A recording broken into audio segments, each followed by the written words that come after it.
7-ші тапсырма. Не істеу керек? Көрсеткеннің орнына тиісті қосымшаларды қойып, сөйлемді жалғап жаз дейді. Сөйлемді көшіріп жаз дейді. Ал бірінші сөйлем Самира оқы ғой. Қазақ халқы еліміздің тұрып жатқан жүзден астам ұлты өкілдерін құшақ жая қарсы алды. Ұлттың өкілдерін құшақ жая қарсы алды. Қандай қосымшалар қойдың? Еліміздің өкілдерін. Жақсы. Барлықтарында сондай ма, балдар? Сияқты. Келесі сөйлем, екінші сөйлем кім оқиын дейді? Ал, Варвара оқи ғой. Мен Қазақстан деген кем бұлдақ елде тұрамын.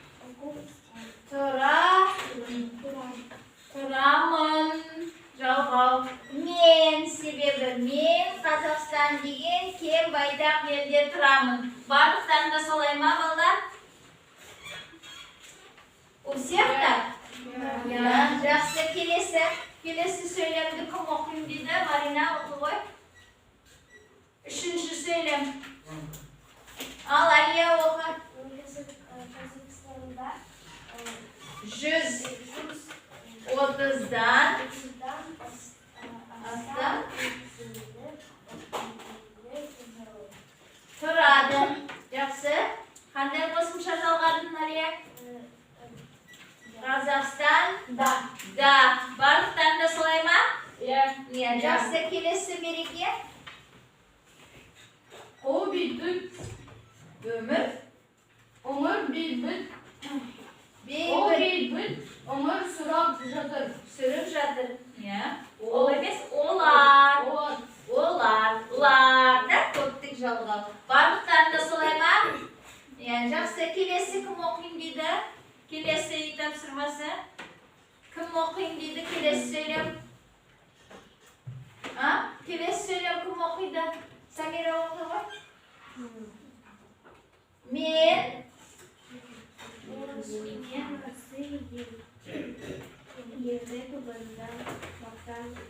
мақтана етемін. Өйткені мен мақтан етемін. Жалғау мен. Жақсы. Ең ақырғы сөйлем кім оқиын дейді? Кім оқиын дейді? Ал, Максим.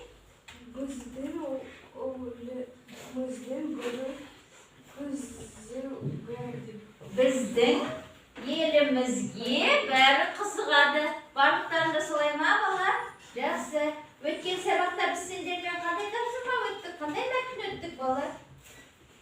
Қандай мәтін өттік? Бірлігі жарасқан ел туралы, Қазақстан қандай мемлекет дедік? Қазақстан ұлтты мемлекет. Мы знаем, что Казахстан это многонациональная республика. Қазақстан мемлекетінде қанша ұлт өкілдері тұрады? Мемлекет 130-дан астам ұлт өкілдері тұрады. Отыра ғой, жақсы. Қазақстанда қандай ұлттар тұрады? Қандай ұлт өкілдері тұрады? Какие нации живут? Қазақстанда орыс, дүнген, немес, татар, ұйғыр, қарыс, түрік, қытай, өзбек. Ұйғыр, Қытай, өзбек, кәріш, түрік, Корей, Украина.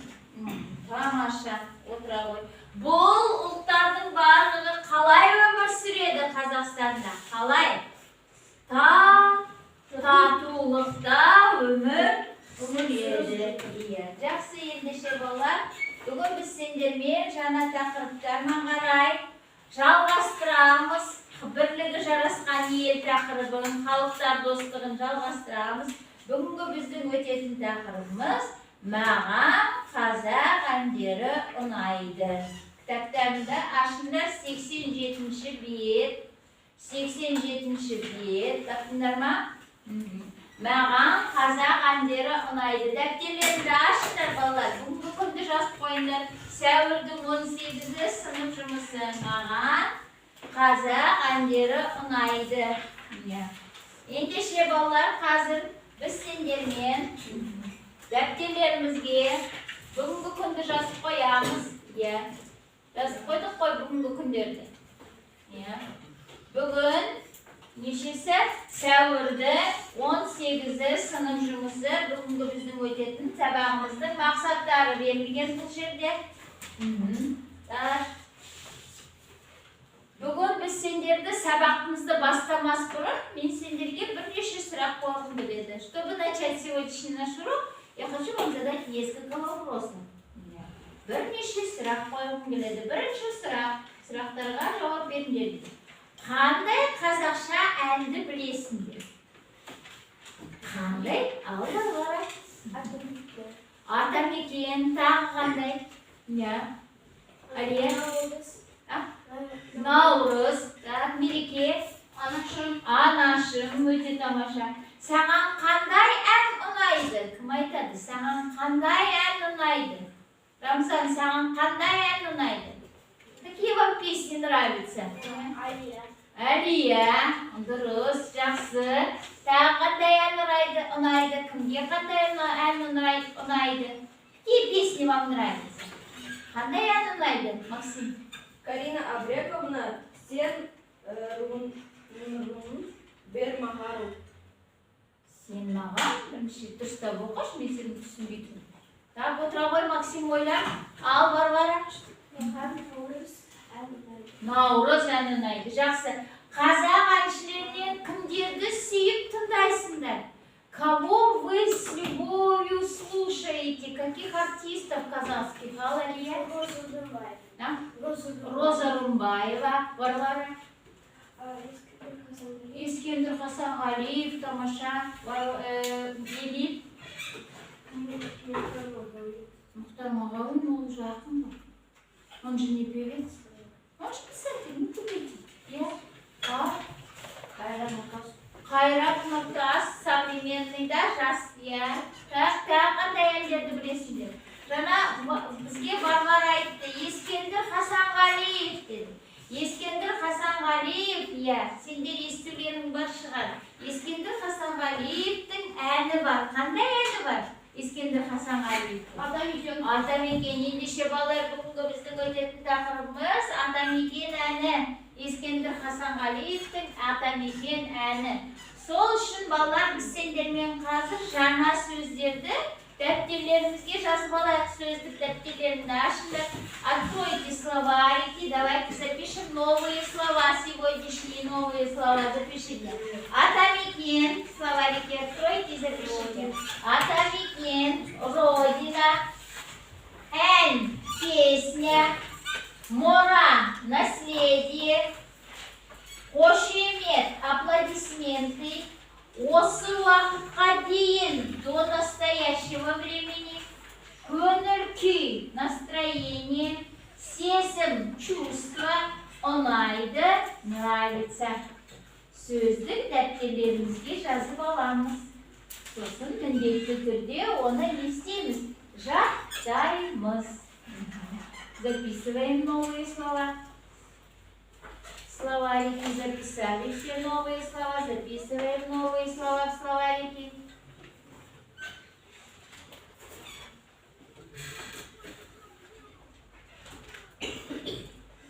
Көрініп тұрма, всем видно? Атамекен, Родина, Эн, песня, Мора, наследие. Пишем. Жазып аламыз, содан кейін қайталап оқимыз. Жазып аламыз, содан кейін қайталап оқимыз.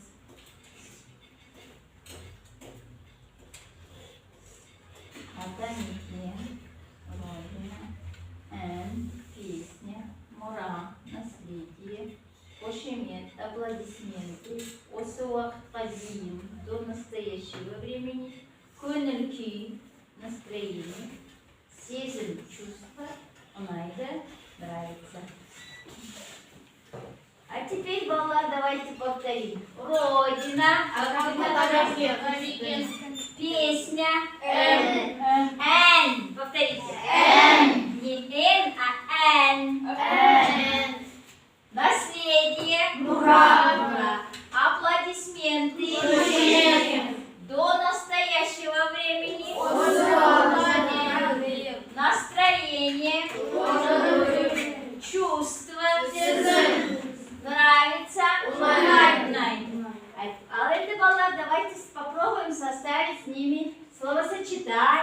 предложение, сөйлем құрайық, сөз тіркестерін құрайық. Атамекен, с песней Атамекен. Попробуйте составить словосочетание или предложение. Атамекен, әні. Может быть песня Атамекен? Вроде как песня. Атамекен әні. Ал. Ән. Маған Атамекен әні ұнайды, жақсы. Так, ән. Қандай ән болады? Можно словосочетание просто составить. Ән.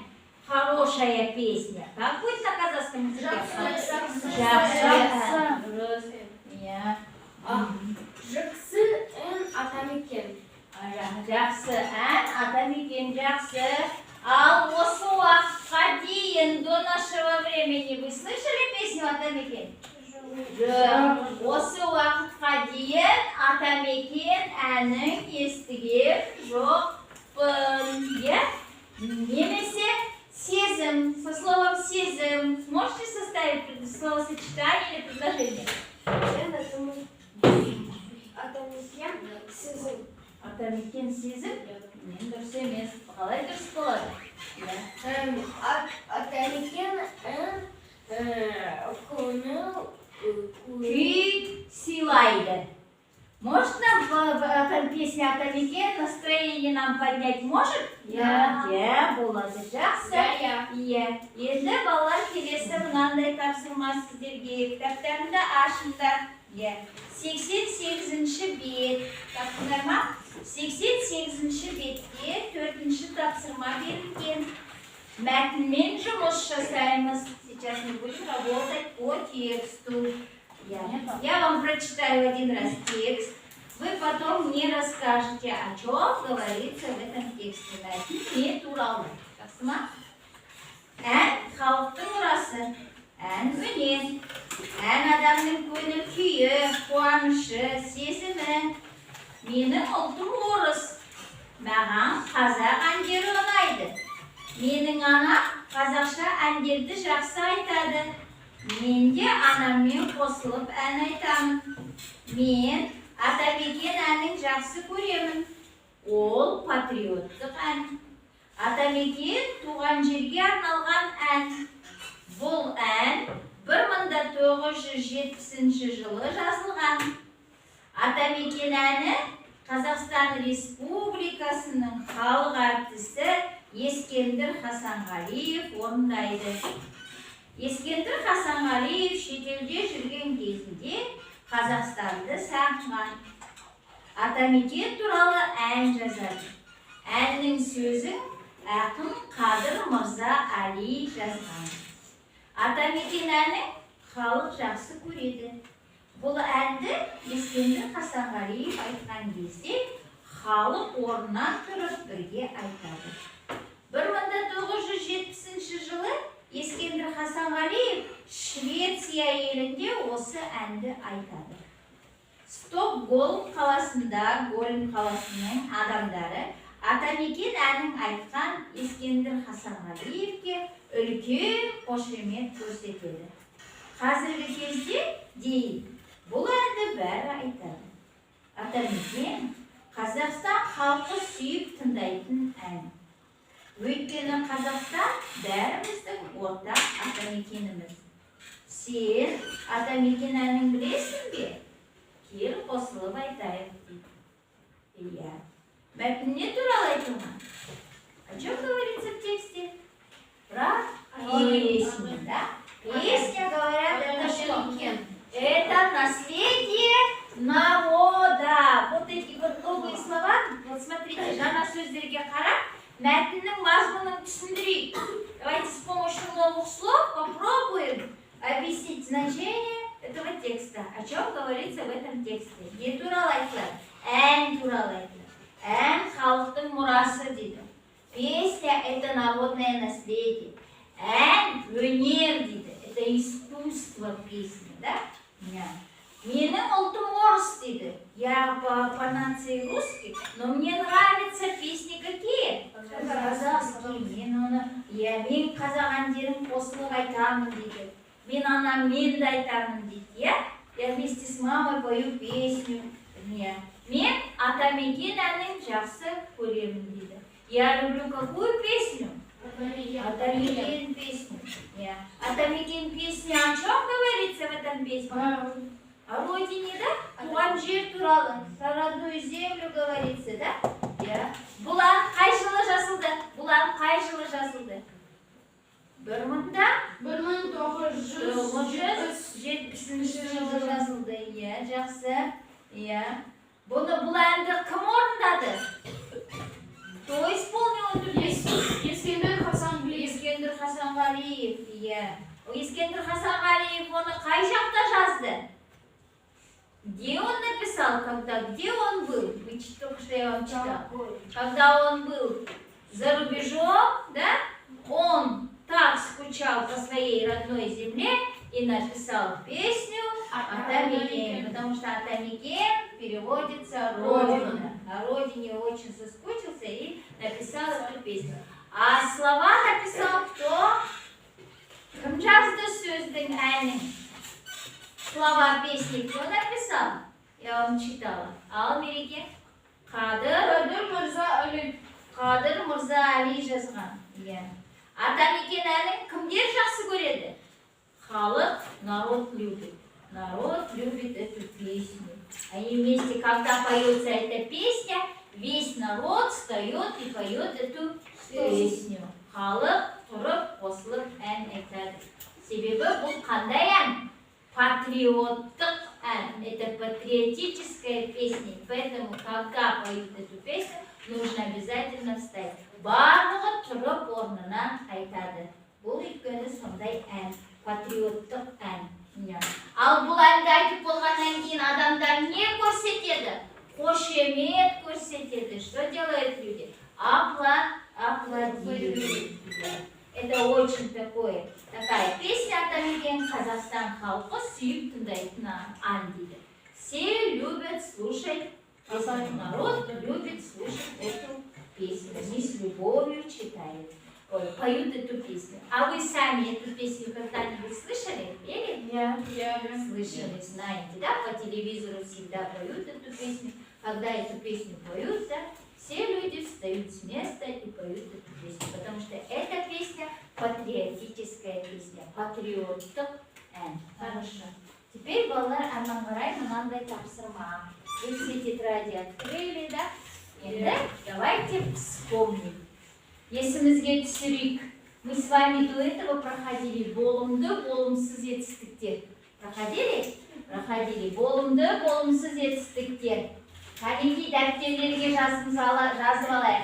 Екі сөзден кем емес етістік жазуымыз керек. Запишите, что такое болымды, болымсыз етістік. У вас записано в тетради, мы проходили. Давайте теперь вспомним, есімізге түсірейік. Болымды, болымсыз етістіктер. Болымды етістік дегеніміз не? Іс-әрекет, қимылдың жүзеге асуын көрсететін етістіктер болымды етістік деп аталады. Ал іс-әрекеттің қимылдың жүзеге аспауын, болмауын көрсететін отрицательные, поэтому называют отрицательные глаголы, да? Болымсыз етістіктер деп аталады. Для чего мы вспомнили эти болымды, болымсыз етістіктер? Потому что себебі у вас сейчас в 4-м тапсырма даются глаголы, нашли выделенные глаголы, так нормально? Мы должны с вами сейчас выписать все эти выделенные глаголы, қарамен жазылған етістіктерді теріп алып, олардан қандай етістік жасауымыз керек? Образовать, отрицать, болымсыз етістік жасауымыз керек. Жазып қойыңдар, балалар, дәптерлерімді ашып жазып қойыңдар ғой. Все записали же сегодня число, да? Ендеше балалар, 5-ші тапсырма. 5-ші тапсырмада былай дейді. Берілген мәтіндегі етістіктерді не істеп жазыңдар дейді. Етістіктерде болымсыз етістік жасап жазыңдар дейді. Бірінші етістік кім оқиды дейді, тақтаға кім барады дейді. Бірінші етістік қарамен жазылған қандай етістік? Какой это глагол? Предложение первое. Варвара. Қандай етістік? Ұнайды. Если образование от этого глагола болымды, ұнайды, болымсыз етістік, как будет? Ұнамайды. Пойдем запишем, Варвара. Ұнайды. Ұнамайды. Тақтаға шығып жазамыз. Ұнайды. Ұнамайды. Ұнайды. Ұнамайды. Ұнайды. Ұнамайды. Ұнайды. Ұнамайды. Төртінші тапсырмада 88-ші бет екен бұл. Бізде 5-ші тапсырма. Мәтіндегі қою қара әріппен етістіктерге болымсыз етістіктерді қойғызамыз. Через дефис арқылы жазылады. Ұнайды. Ұнамайды. Молодец. Так, через запятую пишем. Үтір арқылы. Келесі етістік қандай келесі? Келесі етістік. Айтамын. Айтпаймын. Я же вам говорила. Болымсыз етістік образуется с помощью суффикса маме, бабе, папе. Айтады. Айтамын. Как будет? Айтпаймын. Пойдем, Рамзан, напишем. Через запятую пишите үтір арқылы. Ұнайды, ұнамайды. Үтір. Айтады, айтпайды. Айтады, айтпайды. Айтады, айтпайды.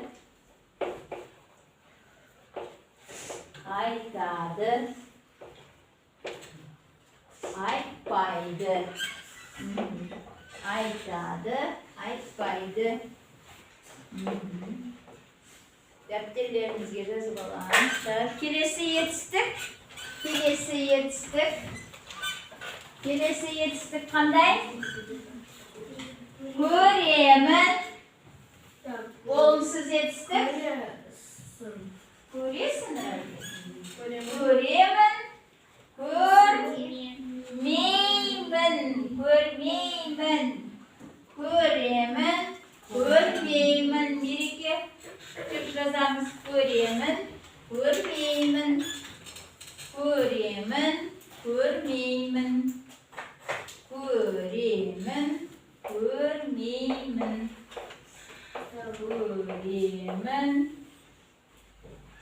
Мен. Женишки. Если слово мягкое, то добавляется окончание какое, Мереке? Не көремін, а көремін.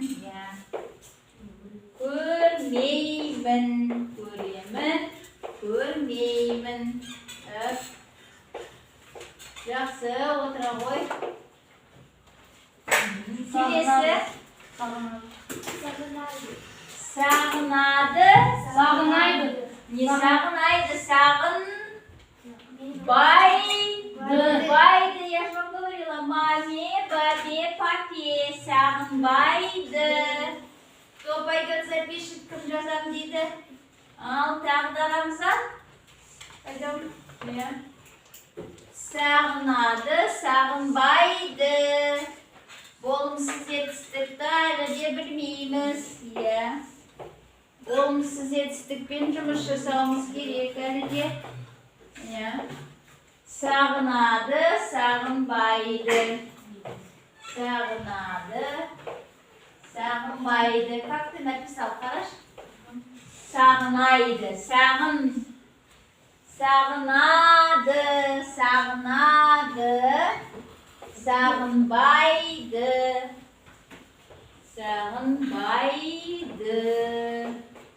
Сағынады, сағынбайды.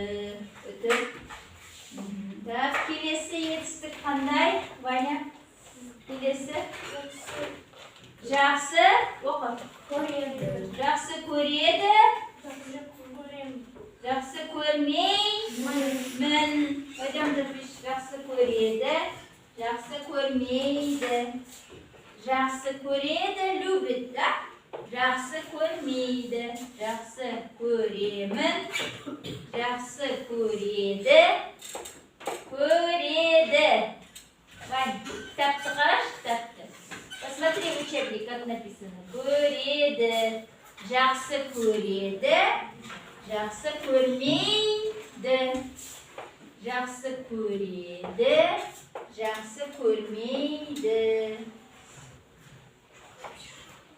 Жақсы көреді. Жақсы көрмейді. Жақсы көреді. Жақсы көрмейді. Көрмейді. Опять мягкая. Ага. Жақсы көреді, жақсы көрмейді. Жақсы. Так. Келесі етістік. Айтады. Айтады.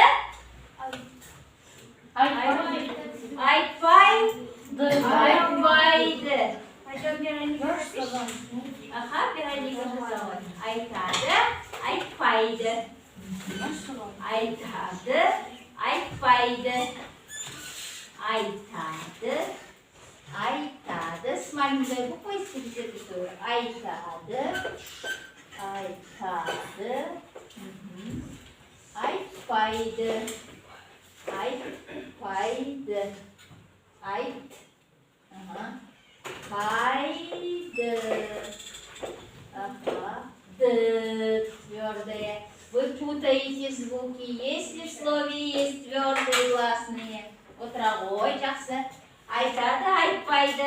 Если слово мягкое, добавляется мягкое окончание. Егер сөз жіңішке болса, жіңішке жалғау жалғанады. Егер сөз жуан болса, жуан жалғанады. Варвара?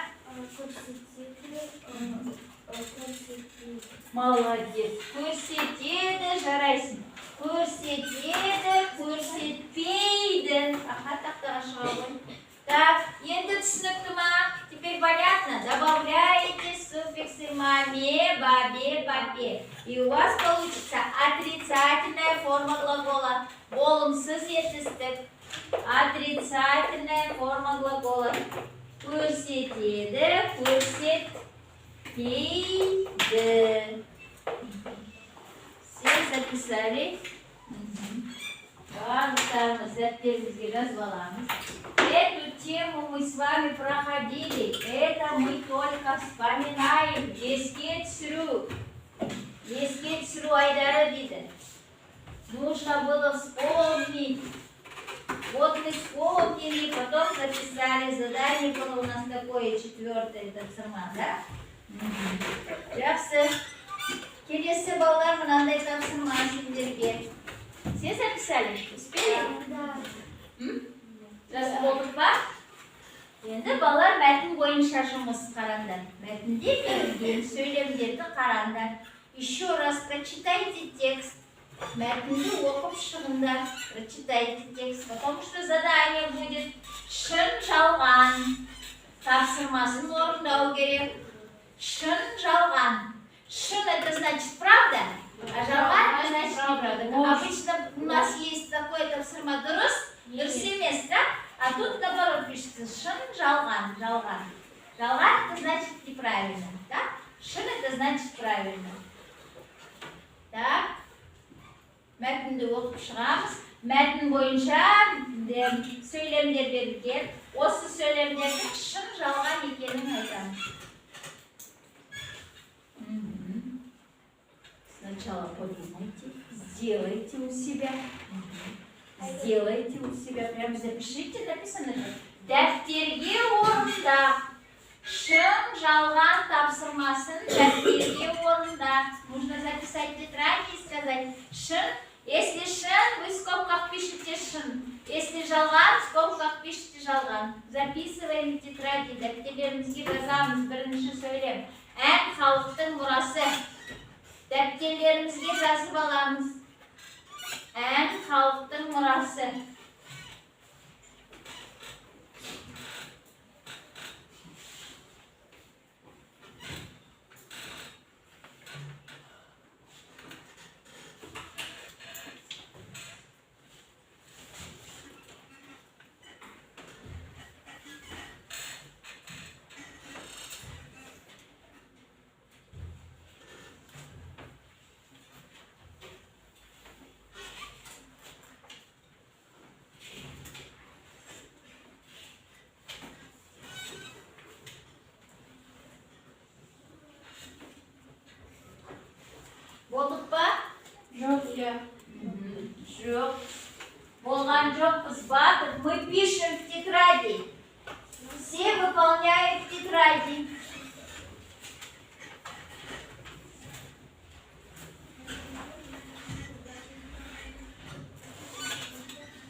шешім.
Ne Marina? Oldu mu? Olsanda kim oldu? Kalanlarını koyun da. Ручки положите, чтобы я видела, чтобы это кончили. Kim oldu? Kalanlarımızı koyamız.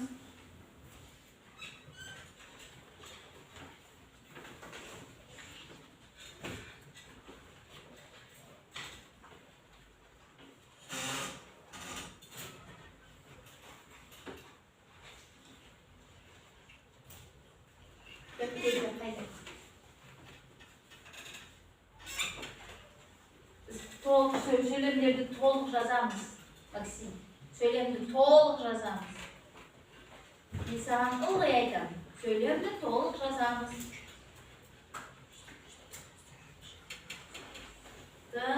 Oldu. Ya Marina оқи ғой бірінші сөйлем. Қатты оқыш.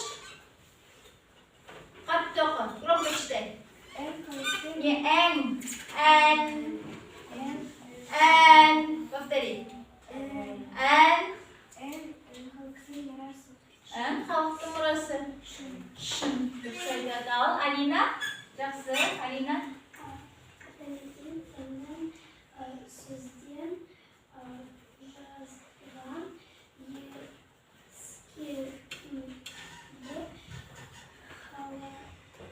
жазған Хасанғалиев. Жалған. Можешь с тетради читать, не обязательно с доски читать. Дәптерлерімізден оқимыз. Ал, Максим. Швеция атамекен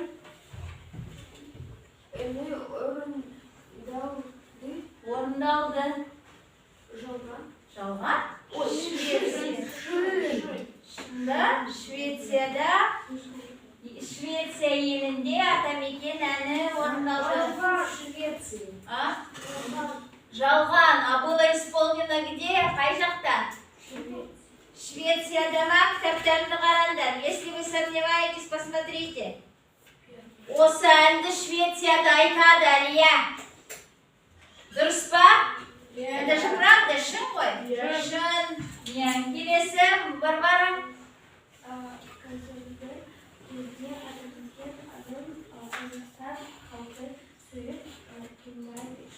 Шын. Дұрыс айтады. Қазіргі кезде атамекен әнін Қазақстан халқы сүйіп тыңдайды. Жақсы.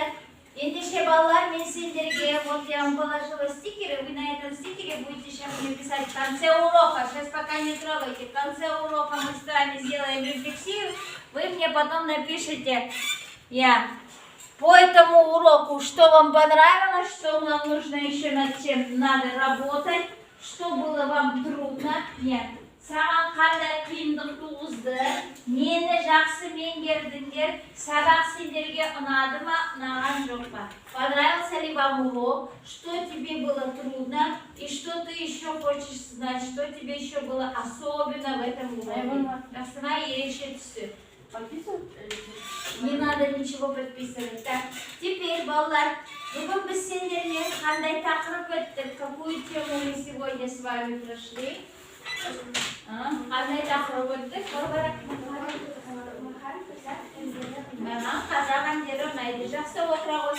Теперь, балалар, мынандай тапсырма. Атамекен әні туралы мынандай тапсырма. Қорытындылаймыз. Бүгін сабақты қорытындылау үшін бізге қазір 7-ші тапсырма беріледі. 7-ші тапсырма. Это мы не пишем, это устно. Данным предложением вы должны составить вопросы. Сұрақ қойып жазамыз. Жазбаймыз, сұрақ қоямыз. Әр сөйлемге бір сұрақтан қойып шығайық. Нужно к этим предложениям составить вопросы, по одному вопросу. Маған қазақ әндері ұнайды. Саған қазақ әндері ұнайды? Саған қазақ әндері ұнайды ма?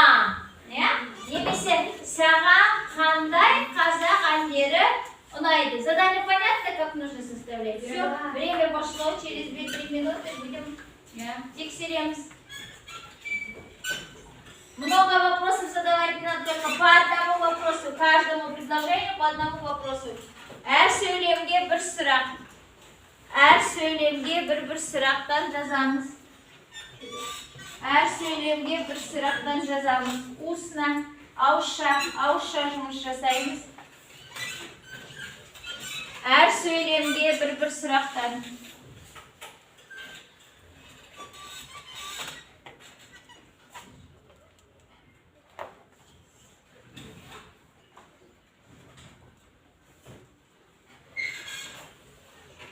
Келесі тапсырма, сұрақ қойып жазамыз.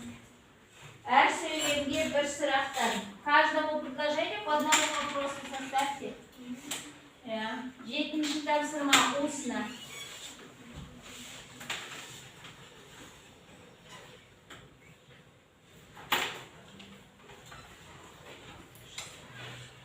Вот первое предложение мы уже сделали, Мереке Кемнесере. Мы вам подсказали. Маған қазақ әндері ұнайды, да? Предложение было. Саған қазақ әндері ұнайды ма? Деді Мереке. Енді келесі сөйлемге.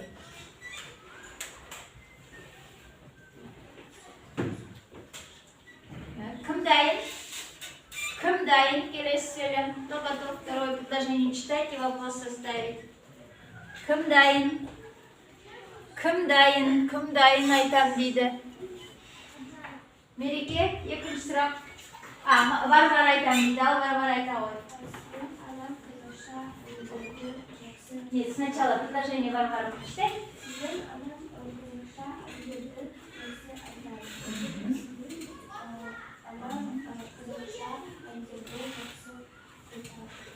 Айтады ма? Сенің анаң қазақша әндерді жақсы айтады ма? Жақсы, келесі сөйлем. Келесі сөйлем кім айтам дейді балалар? Келесі сөйлем. Сұрақ қоямыз келесі сөйлемге. Кім айтам дейді балалар? Кім айтам дейді келесі сөйлем. Келесі сөйлем. Тағы да Варвара. Ал Варвара айта ғой. Қиышталамыз.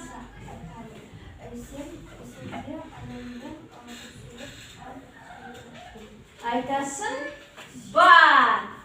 Мен де анаммен қосылып ән айтам дейді. Сен де анаммен қосылып ән айтасың ба дейді. Жақсы. Келесі Береке оқы ғой. Мен Атамекен әнін жақсы көремін. Сен Атамекен әні жақсы көресің ба? Молодец, тамаша. Келесі сөйлем. Кім оқиым дейді, кім оқиым дейді. Келесі ақырғы сөйлем. Ақырғы сөйлем кім оқиды, Рамзан? Оқы. Ал тағы да Варвара, оқы ғой.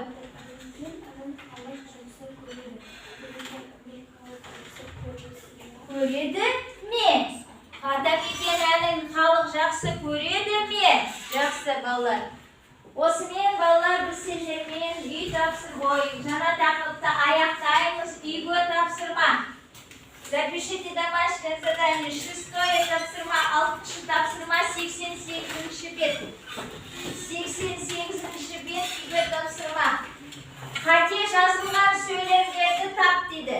Найдите неправильно написанное предложение. Себебін түсіндіріңдер дейді. Так. Объясните значение. И қою қара берілген сөздерді пайдаланып, сөйлеп құрап жазыңдар дейді. Берілген қара сөздермен сөйлеп құрап жазуымыз керек. И с данными выделенными словами вы должны составить предложение. 6-й тапсырма. Даются предложения. В предложениях есть ошибки. Вы должны найти эти ошибки и написать, где допущены эти ошибки, почему, по какой причине, қандай себебін түсіндіресіңдер. Содан кейін берілген сөздермен сөйлеп құрап жазасыңдар. Айнасы, халық әртісі Ескендір Хасанғалиев, Атамекен әні. Түсінікті ма? Үйге тапсырма түсінікті ма? Ендеше у вас у всех лежит стикер. На стикерах напишите о сегодняшнем уроке рефлексию. Что вам понравилось, что вы хотели бы еще узнать? Немен ерекше ұнады? Қандай қиындықтар туғызды? Что было вам тяжело, над чем бы вы хотели бы еще поработать? Тағы қандай қиындық туғызды?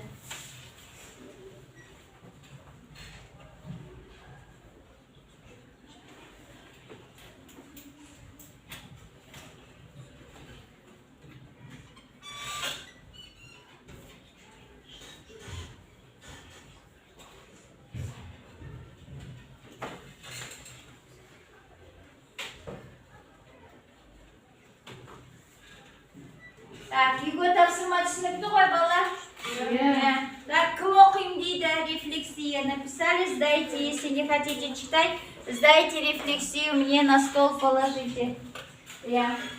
Так, сұрақ бар ма жаңа тақырып бойынша? Вопросы есть по новой теме? Кому что непонятно? Сұрақтарың бар ма? Бүгін біз сендермен қандай тақырып өттік? Какую тему прошли? Маған қазақ әндері ұнайды. Сұрақ бар ма? Жоқ.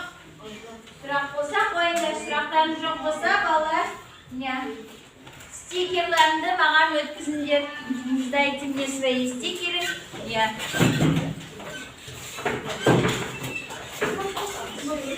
Сдайте стикеры свои.